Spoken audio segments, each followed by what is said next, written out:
तो शर्म नहीं रहा नहीं। अफगानिस्तान पर तालिबान का कब्जा आज तेजी से बदलती हुई एक नई सच्चाई है। पूरी दुनिया ये जानना चाहती है कि कौन है वो चेहरे जिनके नेतृत्व में तालिबान ने न केवल बड़ी आसानी से अफगानी सेना को हरा दिया, बल्कि अमेरिका की नाक के नीचे काबुल पर कब्जा भी कर लिया।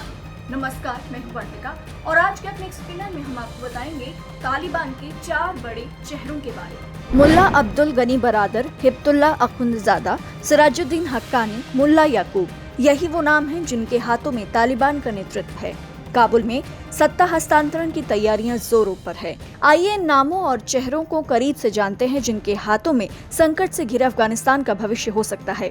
तालिबान का नेता नंबर 1, मुल्ला अब्दुल गनी बरादर। मुल्ला बरादर को तालिबान के संस्थापकों में से एक माना जाता है। कहा जाता है कि जब 1990 के दशक में अफगानिस्तान गृहयुद्ध की आग में जल रहा था, तो मुल्ला बरादर ने एक आंख वाले मुल्ला उमर के साथ मिलकर तालिबान को खड़ा किया था। मुल्ला बरादर की जवानी कांधार में ही गुजरी है, जहां पर तालिबान पनपा है। 1970 के दशक में जब सोवियत रूस की फौजें अफगानिस्तान आई, तो लाखों अफगानियों की तरह मुल्ला बरादर की जिंदगी भी हमेशा के लिए बदल गई। उसने हथियार उठा लिए और माना जाता है कि मुल्ला बरादर और मुल्ला उमर के साथ मिलकर अफगानिस्तान में लड़े हैं। रिपोर्ट्स के अनुसार 2001 में जब 9/11 के हमले के बाद अमेरिका और नेटो की सेनाओं ने अफगानिस्तान में तालिबान का खात्मा कर दिया, तो मुल्ला बरादर तालिबानी आतंकवादियों के एक छोटे से समूह के साथ उस समय के अफगान नेता हामिद करजई के साथ समझौता करने गया, लेकिन बात नहीं बनी। मुल्ला बरादर को 2010 में पाकिस्तान में गिरफ्तार कर लिया गया था।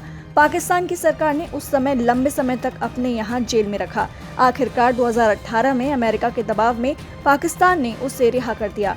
इसके बाद मुल्ला बरादर कतर चला गया। यहाँ पर इसे तालिबान का राजनीतिक नेता नियुक्त किया गया। तालिबान ने यहाँ अपना दफ्तर बनाया और यहीं से मुल्ला बरादर अमेरिका और पाकिस्तान से राजनीतिक समझौता कर रहा था। तालिबान का नेता नंबर 2, हिब्तुल्ला अखुंदजादा। तालिबान की कमान हिब्तुल्ला अखुंदजादा के पास है। हिब्तुल्ला अखुंदजादा ही तालिबान का मौजूदा सुप्रीम नेता है। साल 2016 में जब अमेरिकी ड्रोन हमले में तालिबान का तत्कालीन सरगना मुल्ला मंसूर अख्तर मारा गया, तो उसके बाद अखुंदजादा ने तालिबान की बागडोर अपने हाथ में ले ली। तालिबान में कामयाबी की सीढ़ियां चढ़ने से पहले अखुंदजादा एक छोटा सा मजहबी नेता था, लेकिन तालिबान की बागडोर संभालने के बाद इसने गजब की नेतृत्व शक्ति दिखाई। इसी के तैयार किए गए आतंकवादियों ने 4 से 5 साल के भीतर अफगानिस्तान की सेना को समर्पण के लिए मजबूर कर दिया। पूरी लड़ाई में तालिबानी आतंकवादियों के सामने कभी भी अफगानी सेना टक्कर देती हुई नहीं दिखाई दी। इसके लिए हिब्तुल्ला अखुंदजादा ने न सिर्फ सामरिक लड़ाई का सहारा लिया, बल्कि अपने कूटनीतिक कौशल के बल पर अफगान सेना के कई कमांडरों को चुपचाप अपने साथ मिला लिया। अखुंदजादा ने अल कायदा प्रमुख अयमान अल जवाहिरी की सरपरस्ती की और वफादारी हासिल की। अभी तालिबान के राजनीतिक, धार्मिक और युद्ध के मामलों पर अंतिम फैसला अखुंदजादा ही करता है। तालिबान का नेता number 3, Sirajuddin Haqqani.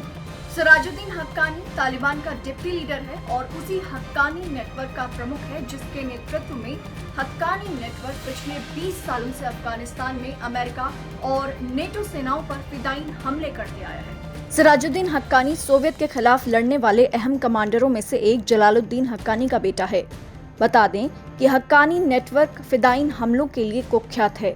Haqqani network America से ऑपरेट करता है। इस संगठन ने पिछले 20 सालों में काबुल में कई बड़े हमले किए हैं। अफगानिस्तान की सेना को नाकों चने चबवा दिए हैं। हक्कानी नेटवर्क का उद्देश्य अफगानिस्तान की सत्ता हासिल करना है। इस आतंकी संगठन ने अफगानिस्तान के कई बड़े नेताओं की हत्या की और करवाई है। तालिबान का नेता नंबर 4, मुल्ला याकूब। तालिबान पर नजर बनाए लोग जरूर मुल्ला उमर को जानते होंगे। मुल्ला याकूब उसी मुल्ला उमर का बेटा है। पाकिस्तान के मदरसों में पढ़ा लिखा मुल्ला याकूब इस समय तालिबान के शक्तिशाली मिलिट्री कमीशन का सदर है। इस कमीशन के तहत कई कमांडर आते हैं, जिनकी जिम्मेदारी ग्रुप के कमांडरों को रणनीतिक हमले के लिए तैयार करना और उसे अंजाम तक पहुंचाना था। मुल्ला याकूब बड़े ऑपरेशन के लिए इसका इस्तेमाल करता था। मुल्ला उमर का बेटा होने की वजह से तालिबान में इससे बड़ी इज्जत हासिल थी और इसे एक ऐसे चेहरे के तौर पर देखा जाता था जिसमें तालिबान को एक करने की ताकत थी, क्योंकि इसके पिता से तालिबानी लड़ाकों का जुड़ाव था। हालांकि कुछ तालिबान पर नजर रखने वाले सामरिक विशेषज्ञों का मानना है कि तालिबान में इसकी नियुक्ति महज दिखावा है।